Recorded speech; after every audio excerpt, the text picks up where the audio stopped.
Di Tuban, hiduplah seorang pejabat tinggi keturunan Arya Wiraraja. Kita belum intro dulu.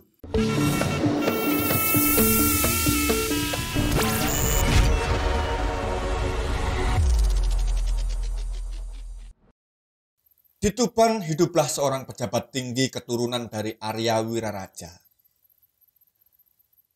Arya Wiraraja ini adalah salah seorang pemimpin fenomenal pada abad ke-13 Masehi di Pulau Jawa. Sangat berpengaruh bagi Jawa dan Madura.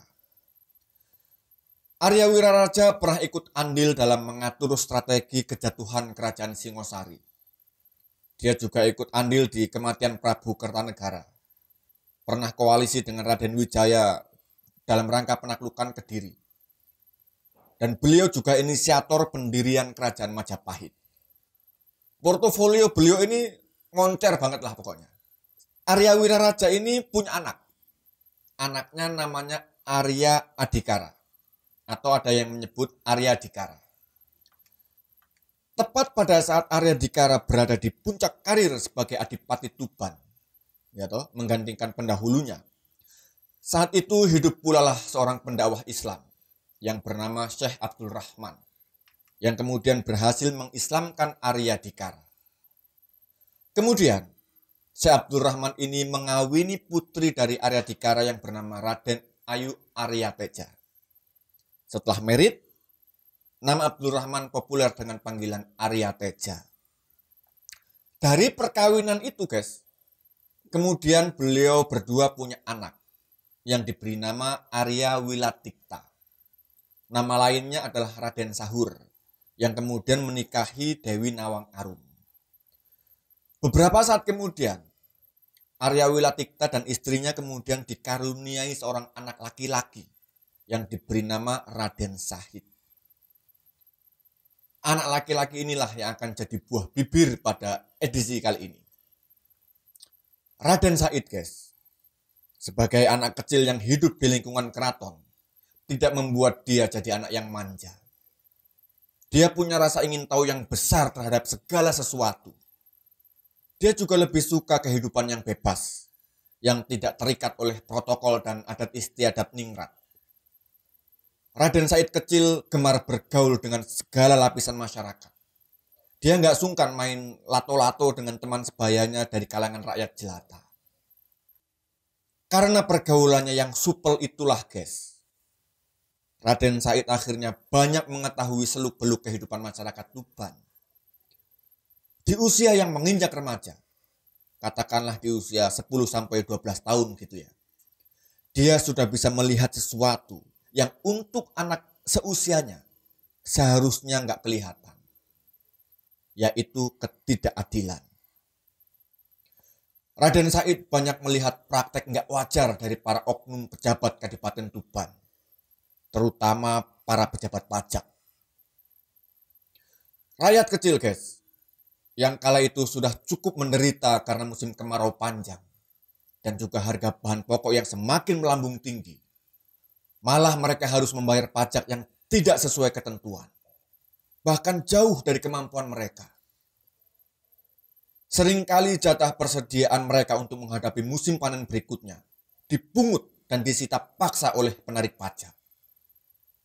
Sementara itu guys, para pejabat pajak hidupnya bermewah-mewah, pamer kekayaan di media sosial, ogah bikin laporan harta kekayaan penyelenggara negara atau LHKPN.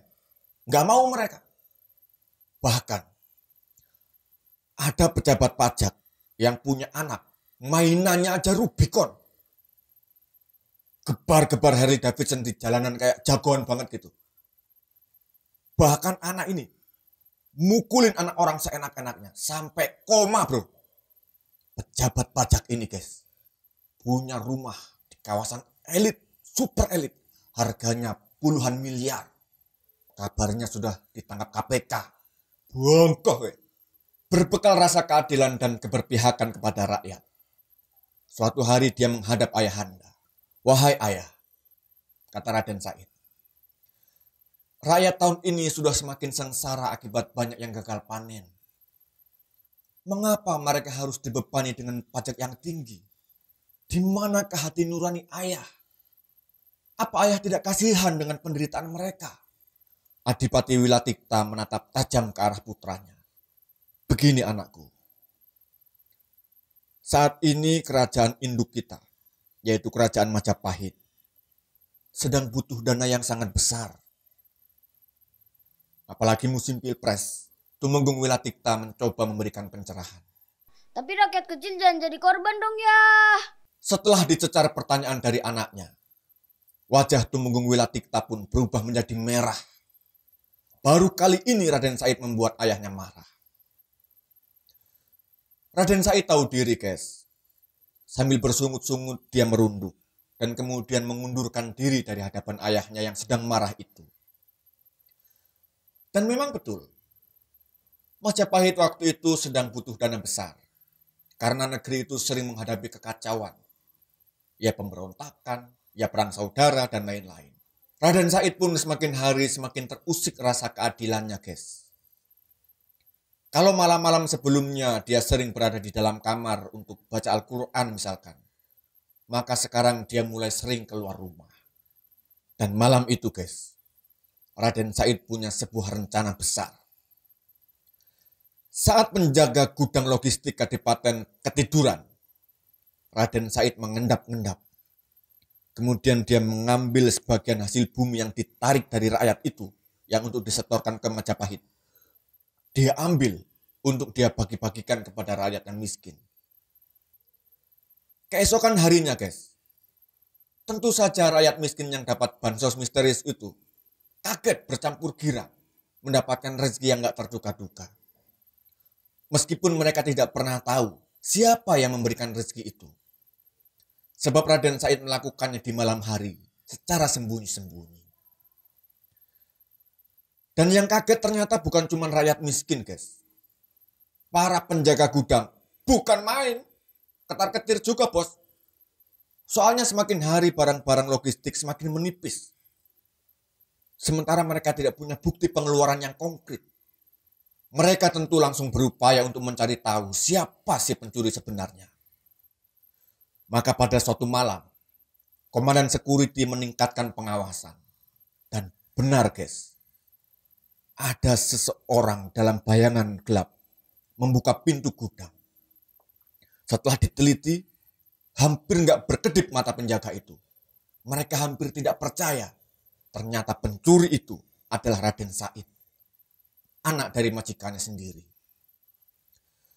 Keesokan harinya, penjaga gudang langsung lapor ke Tumenggung Wilatikta.